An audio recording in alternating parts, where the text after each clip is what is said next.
नमस्कार, मैं स्नेहा गुप्ता, कशिश न्यूज देख रहे हैं आप।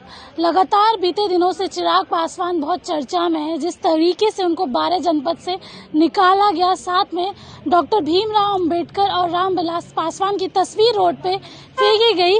आज जाप सुप्रीमो पप्पू यादव चिराग पासवान से मिलने पहुंचे थे और उन्होंने क्या कुछ कहा, आप पहले ये वीडियो देखिए। चिराग पासवान से मुलाकात हुई है, क्या कुछ?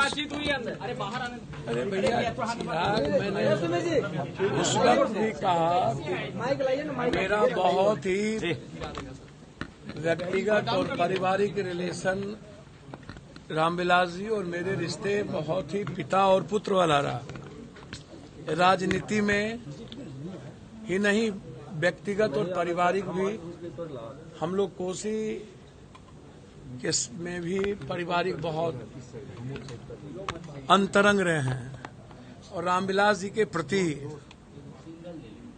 हमारा जो कर्तव्य है वो पुत्रवत रहा है। चिराग जी, जो घटना घटित हुई और जिस तरीके से आप आश्वासन देते रहे और इन्होंने हमेशा उस मूल्यों को मेंटेन किया।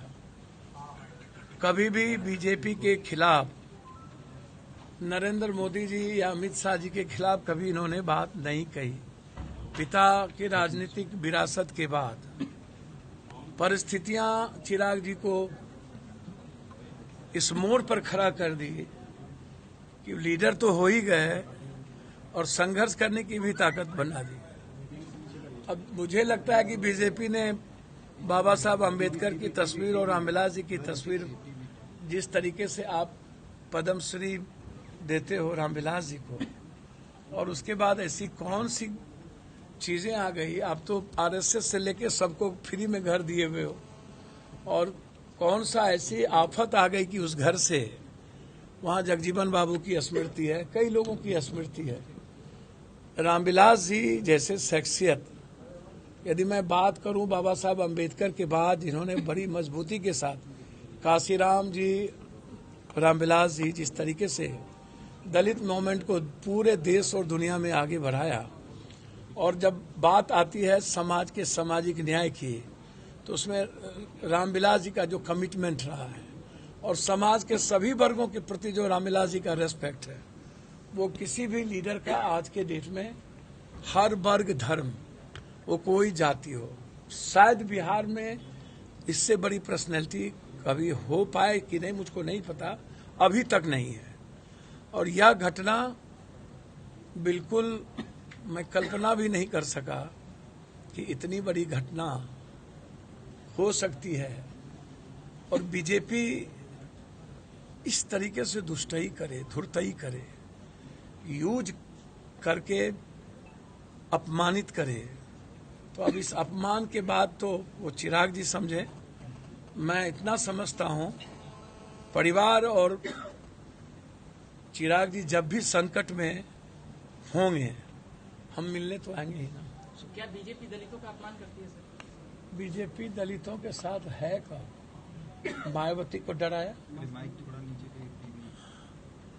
कब है? बाबा साहब अम्बेडकर के संविधान को मानते हैं वो, पेरियार को मानते हैं वो, सावित्रीबाई फुले को मानते हैं। किसको मानती है बीजेपी? किसका रेस्पेक्ट करती है?